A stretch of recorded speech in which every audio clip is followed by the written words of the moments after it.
اس طرف کوئی توجہ نہیں ہے. جو آدھی سے زیادہ اکانومی ہے جو کہ رجسٹرڈ ہی نہیں ہے, جو کہ پی او ایس استعمال ہی نہیں کرتی, جو کہ کریڈٹ کارڈ لیتی ہی نہیں ہے, پوری کیش اکانومی ہے, اس طرف آپ نے کہیں پہ تشویش, کہیں پہ پریشانی کا عالم نہیں دیکھا. جی اس میں دیکھیں یہی یہاں پہ غلطی ہو رہی ہے. جو بجٹ بنانے والے لوگ ہیں ان کے پاس جو ہے وہ یہ نہیں سوچتے کہ جو اس میں جس طرح سے ہائی ٹیکسیشن جب آپ کرتے ہیں تو پھر ایکچولی اس میں جو جتنا ٹیکس ڈاکیومنٹ ہو کے آ رہا ہے وہ اور پیچھے جائے گا, اور ایفیکٹیولی جو ہے جو بازار میں چوری جو ہے وہ اور بڑھے گی. تو ایکچولی جو ہے اب چکن اینڈ ایگ سچویشن ہے کہ اگر یہ ٹیکس ریٹ یا ٹیکس انسیڈنسز کو کم کرتے ہیں تو ان کو یہ ڈر ہے کہ امیجیٹلی جو ہے ان کی بجٹ کلیکشنز جو ہیں وہ کلیکٹ کر نہیں پائیں گے جو ان کا ٹارگٹ ہے. بٹ جو ایک لانگ ٹرم یا medium term growth oriented approach ہونی چاہیے to facilitate the business, and then through the growth of the business ہم اکنامی کو اور ٹیکس کلیکشن کو امپروو کریں. تو یہ بیسیکلی یہاں پہ جو چیلنج آ رہا ہے وہ یہ آ رہا ہے کہ ایک تو جو مجھے نظر آ رہا ہے وہ یہ کہ شاید بزنسز کی اور جو نالج بیس ہے, انفارمیشن ہے یا ریسرچ ہے وہ تھوڑی سی ہیئر سے پہ زیادہ ہے. اور سیکنڈلی جو اپروچ ہے وہ یہ ہے کہ جو جتنا ٹیکس آ رہا ہے جو سامنے پیپر پہ ڈاکیومنٹیشن میں نظر آ رہا ہے ان کو ہم ہائی ریٹ کریں. اب ہوتا کیا ہے, جیسے آپ نے دودھ کی ایگزامپل دی, اب آپ نے پیکٹ پہ بڑھا دیا, اب 90% اگر فار ایگزامپل دودھ کھلا بک رہا ہے تو پیک پہ تو بڑھ گیا. اس مارے جو کھلا دودھ بک رہا ہے انہوں نے بھی اگر وہ 50 روپے کا بڑھ رہا ہے تو وہ جو کھلے دودھ والا ہے وہ 40 روپے بڑھا دے گا.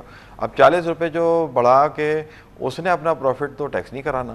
تو یہ جو بیسیکلی جو سمجھ میں چیزیں نہیں آ رہی یہاں پہ جو بجٹ بنانے والے ہیں وہ آئی تھنک کہ یہ چیزوں کو ایک ہیئر سے پہ تو کام کر رہے ہیں. اور جی اشفاق تولی صاحب یہ بتائیے گا, بہت وسیع تجربہ ہے آپ کا, بہت ہی آپ نے ویسے بھی تجربہ ہے, بی آر کے ساتھ بھی کام کیا ہے. میں نے تو کوئی بجٹ نہیں دیکھا جس پر کہ ہماری جو بزنس کمیونٹی ہے, جو ہمارے ٹیکس پیئرز ہیں, ٹھیک ہے ہر بار بجلی تو انہی پہ گرتی ہے, کہ ہم نے کوئی واویلا نہ دیکھا ہو, پریشانی نہ دیکھی ہو, اکا دکا ایک دو واقعات ہوئے ہوں. کیا یہ جو اس وقت جو ہے یہ وہی ٹپیکل رسپانس ہے ہماری بزنس کمیونٹی کا جیسا کہ ہمیشہ ہوتا ہے, یا واقعی اس دفعہ جو ہے ان کی چیخ پکار میں بڑی ٹھوس وجہ بھی ہے؟ اور دوسری چیز یہ کہ کیا اس پورے معاملے سے جو ہے وہ مہنگائی نہیں بڑھے گی, اور کیا جو یہ ہم 12,900 ارب روپے کے ٹیکس کی جانب جا رہے ہیں یہ ٹارگٹ بھی آرام سے اچیو ہو جائے گا اور معیشت کو کوئی نقصان نہیں ہوگا؟ بسم اللہ الرحمن الرحیم. کامران صاحب تھینک یو. کامران صاحب ایک تو سب سے بڑی بات ہے, کچھ لوگوں کے تو بڑے جائز مسائل ہیں اور کچھ لوگوں کے ناجائز مسائل ہیں. جائز مسائل والے وہ لوگ ہیں جیسے دودھ کا ڈبہ, جیسے آصف نے ابھی آپ کو ایکسپلین کیا کہ 90% نہیں یہ 93% ہے جو کہ لوز ملک بکتا ہے, اور انہوں نے 30-40 روپے بڑھا دیے ہیں, جو کہ میں آپ کے پروگرام میں پہلے بھی کہہ چکا ہوں. اور اس کا کنسیکوینٹلی جب گورنمنٹ آف پاکستان یا IMF کہتا ہے کہ 12% یا 12.5% انفلیشن ہوگا, تو میں ہمیشہ میڈیا پہ کہہ رہا ہوں یہ 25 سے کم نہیں ہو سکتا. دیکھیں کچھ لوگ ظاہر ہے کہ واویلا مچا رہے ہیں جو واقعی اپنے اس کے لیے کر رہے ہیں کہ ان کی کتابیں نہ کھلیں. جیسے ایکسپورٹ کا میں آپ کو بتا رہا ہوں کہ ایکسپورٹ کا میرا خیال ہے ایکسپورٹ میں کوئی ایسا مسئلہ نہیں ہے, آپ کتابیں کھولیں, کیونکہ کیا آپ کا پروفٹ کیا 2.5% ہے؟ جو آپ 1% ابھی دے رہے ہیں, اس کا مطلب ہے اگر 1% 40% کا اگر دیکھو تو صرف 2.5% آپ کا پروفٹ ہے. یہ پاسبل نہیں ہے. تو آپ بھی پورے لیکن یہ آپ نے مناسب ایگزامپل دی ہے اشفاق تولی صاحب, مگر بعض معاملات تو بہت ہی عجیب و غریب ہے نا. جیسے یہ ای ویز کا معاملہ ہے کہ آپ نے الاؤ کیا, لوگوں نے انویسٹ کیا, اور اس کے ساتھ ہی آپ نے اچانک اس پہ 25% اس پہ آپ نے سیلز ٹیکس لگا دیا. یا یہ کہ ابھی ہم دیکھ رہے ہیں کہ جو ٹیلی کام انڈسٹری ہے وہ بالکل کولیپس ہو رہی ہے. اب آپ نے نان فائلر کے نام پہ اس طرح کی رجیم لے آئے ہیں کہ 100 روپے کے کارڈ پہ وہ 92 روپے ٹیکسز میں دے دے گا. تو نان فائلر تو پاکستان کی جو جن کے پاس سمز ہیں اس میں سے شاید 90% جو ہیں وہ بیچارے جینوئن نان فائلرز ہیں. تو ان کو کیوں پینلائز کیا جا رہا ہے؟ خواتین ہیں وہ کیوں پینلائز کی جا رہی ہیں؟ تو اس کی بھی مجھے منطق سمجھ میں نہیں آ رہی. اس قسم کے کئی فیصلے بہرحال اس بجٹ کے اندر ہیں. کامران صاحب 100 ملین ٹوٹل سم ہے, یونیفائڈ جو ہے نا, یہ 2 سموں والے چھوڑ دیں, 100 ملین سمز ہیں, اور آپ کے ٹوٹل ٹیکس پیئر 10 ملین بھی نہیں ہے، تو 90 ملین کو تو یہ آپ چارج کر رہے ہیں، وچ از ویری ریگریسو ٹیکسیشن.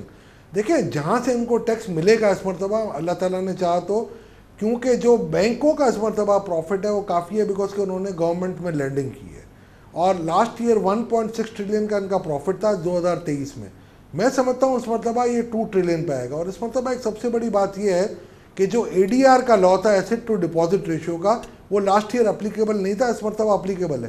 تو میرے حساب سے لاسٹ ایئر 680 ملین کا ٹیکس تھا بینکوں کا، اس مرتبہ 800-900 ملین ہو جانا چاہیے اگر اس میں کوئی کوتاہی نہ برتی جائے اور اگر یہ رجیم کو چینج نہ کیا جائے. دیکھیں ہمارے ملک میں یہی ہوتا ہے، جو پاورفل طبقے ہوتے ہیں وہ اپنا رجیم چینج کرا لیتے ہیں، اور جو بالکل بیچارے ہوتے ہیں ان کو کوئی پوچھنے والا نہیں ہے.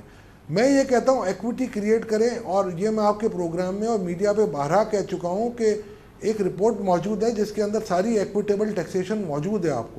آپ نے اس میں سے 4 اسٹیپس آج آپ اٹھائے ہیں 21 میں سے، تو باقی 15 بھی اگر آپ اٹھا لیتے ہیں تو میرا خیال ایکویٹی ہو جاتی. جی آصف عارف صاحب یہ بتائیے گا کہ یہ جو اتنی بڑی پورے پاکستان میں اس بات پہ بڑی جائز بات ہو رہی ہے، تمام ایکسپرٹس اس پہ بات کر رہے ہیں، انڈاکیومنٹڈ اکانومی، کتنا احساس ہے FBR میں اور منسٹری آف فائنانس میں کہ یہ جو بجٹ پروپوزلز ہیں اس میں ایک بار پھر انڈاکیومنٹڈ اکانومی کو، ایک بار پھر اس کیش اکانومی کو جو 9,000 ارب روپے کی ہماری ہو گئی ہے، اس کو کھلی چھوٹ ملی ہے، اس کے وارے نیارے ہیں، اس کے وہی مزے ہیں جو کہ ہمیشہ سے ہوتے آئے ہیں، اور جو ٹیکسڈ اکانومی ہے وہ اس کی اور اس کو نچوڑا گیا ہے اور اس طرف توجہ نہیں دی گئی ہے. متعدد ایسے معاملات ہیں، خالی نان فائلر کو اس کے 100 روپے کے فون کارڈ کو چارج پہ 92 روپے ٹیکس کاٹنے سے تو اکانومی ڈاکیومنٹ نہیں ہوگی نا. جب آپ POS کو 18% کر دیں گے اور برابر کی دکان پہ جو ہے وہ POS مشین نہیں لگی ہوئی ہے اور 2 مشینیں جہاں پہ POS لگا ہے اور 200 مشینیں دکانیں ہیں جہاں پہ POS نہیں لگا ہے، تو وہی آدمی جائے گا نا. اور وہ اس اکانومی کے پیچھے جانا، اس کیش ٹیکس چور کاروبار کے پیچھے نہ جانے کے پیچھے کیا منطق ہے؟ جی کامران صاحب، جو ایکچولی مسئلہ نظر بالکل یہی آتا ہے کہ جو اس بجٹ میں بھی ایک ہاف ہارٹیڈ اٹیمپٹ ہے کہ نان فائلر پہ ٹیکس بڑھا دیا، نان فائلر پہ یہ کر دیا، نان فائلر، بٹ یہ سارا جو ہے یہ ڈسٹریکشن ہے from the real issue. Actually if there had been a will then اس میں بہت سارے ایسے راستے تھے جس سے ایکچولی ہم ڈاکیومنٹیشن کو پروموٹ کر سکتے تھے. جیسے فار ایگزامپل ہم جیسے ایگریکلچر پروڈیوس کی یا کموڈیٹیز کی بات کرتے ہیں جس پہ ہم سیلز ٹیکس چارج نہیں کرتے. اب اس پہ ایک آپشن یہ موجود تھا کہ ان پہ آج آپ نے سیلز ٹیکس کو ایگزمپشن میں رکھا ہوا ہے. ایگزمپشن کا مطلب ہے کہ یہ لوگ ریٹرن فائل ہی نہیں کریں گے. اب ایگریکلچر یا کموڈیٹی ٹریڈنگ کے انکم ٹیکس فار ایگزامپل آپ نہیں لگا سکتے، بٹ ان کو سیلز ٹیکس میں 0 ریٹنگ میں لے آتے وداؤٹ ریفنڈ. تو اس سے کیا ہوتا؟ اس سے یہ ہوتا کہ جو اس ایگریکلچر پروڈیوس یا جو آپ کی کموڈیٹی ٹریڈنگ کا جتنا ٹرن اوور ہے وہ ایٹ لیسٹ سٹارٹ ہو جاتا ڈاکیومنٹ ہونا، اس سے آپ کو انکم ٹیکس میں فائدہ ہوتا. اسی طریقے سے فار ایگزامپل ٹرانسپورٹ سیکٹر ہے، ٹرانسپورٹ سیکٹر کے اندر یو کین سی دیٹ کہ جو گڈس اور پیسنجر ٹرانسپورٹ کا بزنس ہے اس پہ کیا ٹیکس آ رہا ہے، اور اس پہ وہ جو گاڑیاں رجسٹریشن کرانے آ رہے ہیں اپنی، اس پہ آپ اپ فرنٹ کوئی ٹیکس نہیں لے رہے، اور ایک چھوٹی سی 40-50 لاکھ کی گاڑی آپ رجسٹر کرانے جائیں گے اس سے 3 یا 4% آپ سیلز ٹیکس انکم ٹیکس لے لیں گے. اس طرح سے بہت ساری ایسی چیزیں. اب میں آپ کو ایک اور ایگزامپل دیتا ہوں. اب جیسے اس وقت ٹیرف بورڈ ہے آپ کا، وہ ٹیرف بورڈ جو ہے وہ انڈسٹریز جب کوئی بھی پاکستان میں انویسٹ کرنے آتی ہے وہ ٹیرف بورڈ کے پاس جاتی ہے، وہ کہتی ہے کہ میں نے مینوفیکچرنگ لگانی ہے، مجھے اور کمرشل امپورٹ میں یہ ٹیرف کا ڈفرینس ہونا چاہیے. بات وہاں پہ ریکمنڈیشنز ہو جاتی ہیں، فائنل ہو جاتی ہے، لوگ انویسٹ کر دیتے ہیں. جب بجٹ آتا ہے اس میں فائنانس منسٹری یا PR کہتا ہے کہ یار وہ ٹیرف پروٹیکشن کی بورڈ کی جو ریکمنڈیشنز ہے those are not binding on us. تو اب مجھے بتائیں کہ کوئی انویسٹر پاکستان میں جب آئے گا وہ کس جگہ جا کے کہاں جا کے بات کرے اور اپنے آپ کو انشور کرے کہ یار میں جب گراؤنڈ پہ آ جاؤں گا، اپنے پیسے لگا دوں گا تو میرے نیچے سے زمین نہیں کھینچی جائے گی. تو یہ چیزیں پاکستان میں جو ہے یہ جو کنسسٹنسی ان پالیسیز جو ہے نا دیٹس ویری امپورٹنٹ. جب تک یہ نہیں ہوگی اور گروتھ اورینٹیڈ اپروچ نہیں ہوگی. اشفاق اللہ صاحب یہ بتائیے گا کہ اس طرح کی ٹیکس ریجیم میں، اس لیول کے ٹیکسز پہ، اس طرح کے ملک میں جہاں پر یہ تمام ٹیکس دینے والے پانی بھی اپنا خریدتے ہیں، وہ اپنی سیکیورٹی کا خود انتظام کرتے ہیں، وہ اپنی صفائی کا خود انتظام کرتے ہیں، اور پھر ان کا مقابلہ ہے کہ ٹوٹلی ان ٹیکسڈ اکانومی کے ساتھ، ٹوٹلی کیش اکانومی کے ساتھ، اور پھر وہاں پہ انٹرسٹ ریٹ جو ہے وہ 20% ہے.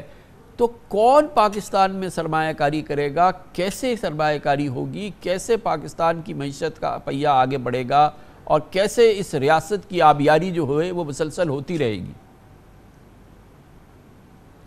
کامران صاحب، یہ انڈس موٹر کی جو آپ نے مثال دی نا، یہ سب سے ایک بیسٹ اگزامپل ہے کہ ان بیچاروں نے انویسٹمنٹ کی، 3-4 وزیر اعظموں سے ملے، ان کو گارنٹی کی گئی کہ آپ فکر نہ کریں. اور آپ کو میں ایک بات بتاتا ہوں، جب میں ہمیشہ کہتا ہوں کہ وزیر خزانہ کو پولیٹیشین ہونا چاہیے جس کو گراؤنڈ ریالٹی کا پتہ ہو. میں کسی کی مخالفت نہیں کرتا، سب میرے دوست ہیں، مگر جب تک آپ کو گراؤنڈ ریالٹی کا پتہ نہیں ہوتا نا، آپ کے لیے بجٹ بنانا مشکل ہوتا ہے.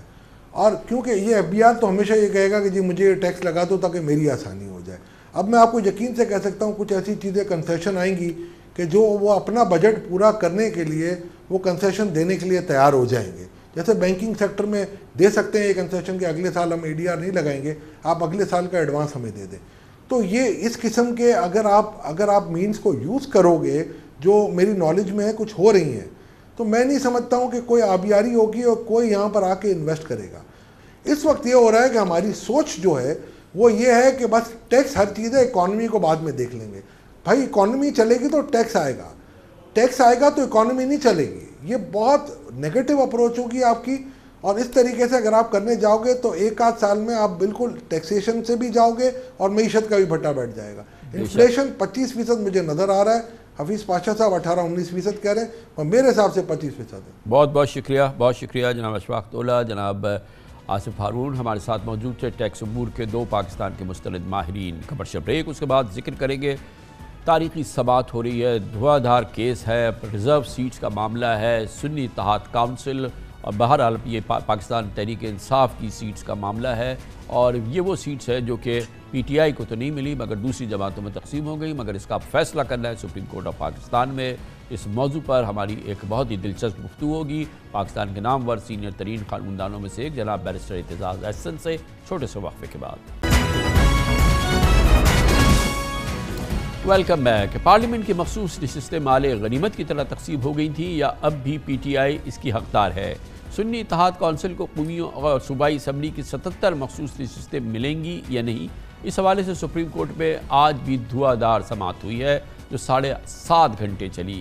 ابتدائی طور پر سپریم کورٹ کی جانب سے منگل کو اس کیس کی یعنی آج سماعت مکمل ہونی تھی اور قوم کو فیصلے کا انتظار تھا، لیکن آج ایسا نہیں ہو سکا. آج سماعت کے دوران ایک مرتبہ پھر چیف جسٹس قاضی فائز عیسیٰ نے دہرایا کہ آزاد امیدواروں کو سنی اتحاد کونسل کے بجائے پی ٹی آئی میں شمولیت اختیار کرنی چاہیے تھی.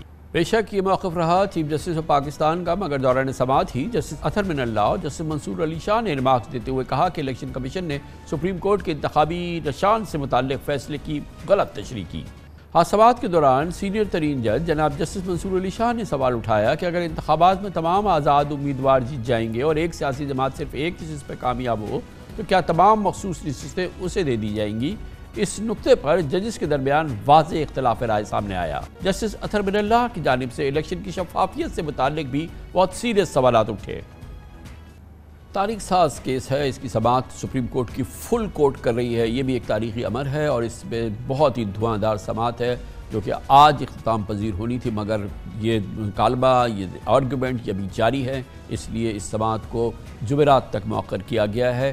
بہت اہم کیس، تاریخی کیس، اس موضوع پہ بات کرتے ہیں اور اس کے لیے ہمیں جوائن کر رہے ہیں پاکستان کے سینئر ترین قانوندانوں میں سے ایک، سابق وزیر قانون اور ممتاز سینئر سیاستدان محترم بیرسٹر اعتزاز احسن. بہت بہت شکریہ بیرسٹر اعتزاز احسن صاحب، آپ نے ہمیں جوائن کیا ہے. بہت ہی نازک کیس ہے، اس کے بہت ہی سیریس جو بھی اس کا فیصلہ آئے گا اس کے کانسیکوینسز ہوں گے پاکستان کے سیاسی اس وقت کے منظرنامے پہ اور ظاہر ہے کہ مستقبل پر. اور یہ بھی اس حوالے سے بھی اہم بات ہے کہ فل کورٹ ہے اور وہ بھی آپس میں اس معاملے میں بہت ہی سیریس مکالمہ بھی ہو رہا ہے اس بینچ کے ممبران کے درمیان، چیف جسٹس صاحب کے درمیان، اور تمام یہ جو ہے وہ قوم براہ راست دیکھ رہی ہے. ہر لحاظ سے بہت ہی غیر معمولی صورتحال ہے.